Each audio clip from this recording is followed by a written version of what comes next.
Berdasarkan video dari akun TikTok pribadi Purbaya, Menkyu Purbaya menyebut sidang tersebut dilakukan untuk melihat langsung pola kerja dalam rapat salah satu bank milik negara tersebut.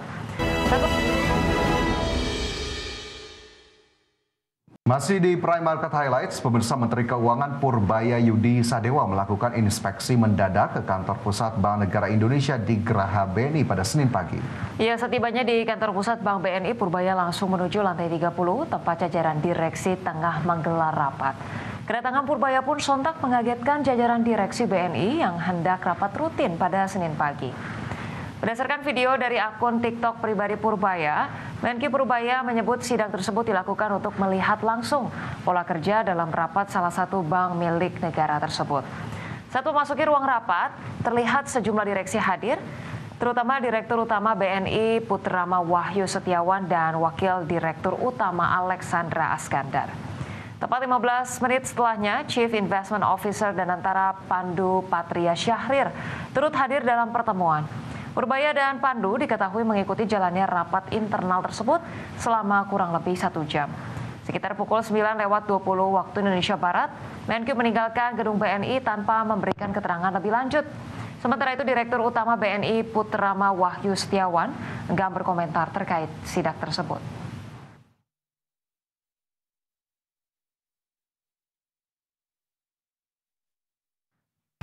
Pemirsa, Indonesia sukses memperluas kemitraan perdagangan komprehensif diantaranya melalui perjanjian Indonesia-Uni Eropa SEPA atau IEU-SEPA dan Indonesia-Kanada SEPA atau ICA-SEPA, di mana Menteri Perdagangan menegaskan perjanjian perdagangan dengan Kanada dan Uni Eropa menjadi pijakan awal untuk memperkuat posisi perdagangan Indonesia di pasar dunia.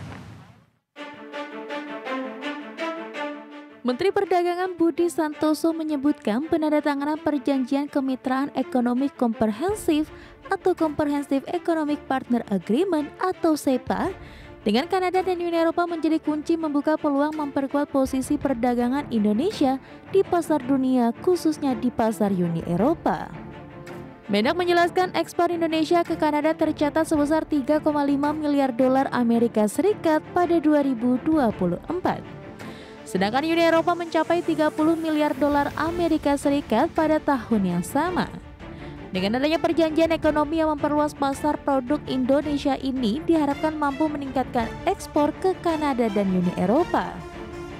Mendak Budi Santoso menambahkan dengan hadirnya perjanjian IEU-SEPA dan ICA-SEPA, pemerintah optimis volume perdagangan dengan Kanada mampu membuka akses pasar Indonesia menuju kawasan Amerika Utara, di mana melalui Indonesia Kanada SEPA lebih dari 90% atau sekitar 6.573 pos tarif Indonesia mendapat preferensi di pasar Kanada. Indonesia Kanada SEPA.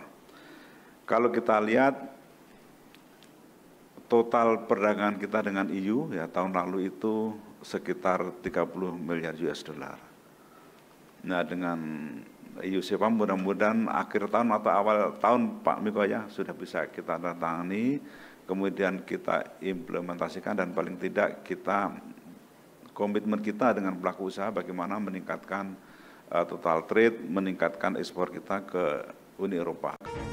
Produk-produk potensial Indonesia seperti tekstil, alas kaki, furniture, makanan olahan, elektronik ringan, dan elektronik otomotif, hingga sarang burung walet diprediksikan akan semakin kompetitif.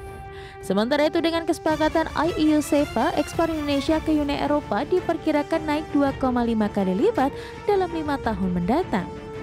Dari Jakarta, Tim Liputan IDX Channel.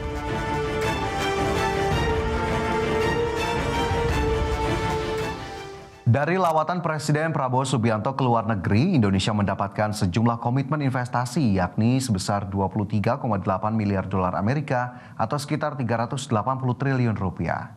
Sekretaris Kabinet Teddy Indrawijaya menyampaikan bahwa kunjungan Presiden keempat negara sangat produktif dengan mendapatkan sejumlah komitmen kerjasama yang strategis. Salah satunya adalah komitmen Jepang yang menurut Seskap tercatat mencapai komitmen investasi 23,8 miliar dolar Amerika atau sekitar 380 triliun rupiah.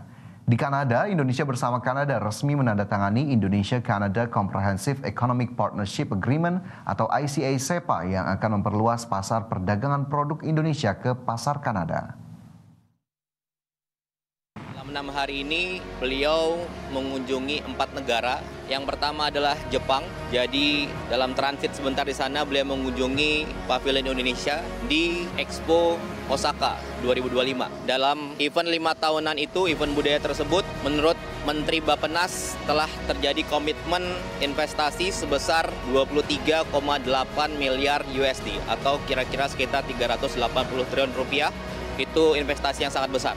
Dalam kunjungan di Kanada kemarin ada satu manfaat, yakni adalah berhasil ditandatanganinya perjanjian Indonesia-Kanada CEPA, Comprehensive Economic Partnership Agreement, yang mana intinya adalah 90,5%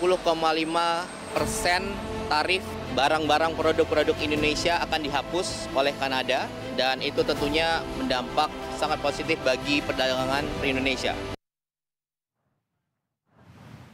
Pemirsa, Menteri Sekretaris Negara Prasetyo Hadi mengatakan Indonesia akan segera memiliki pabrik pengolahan metanol dan etanol.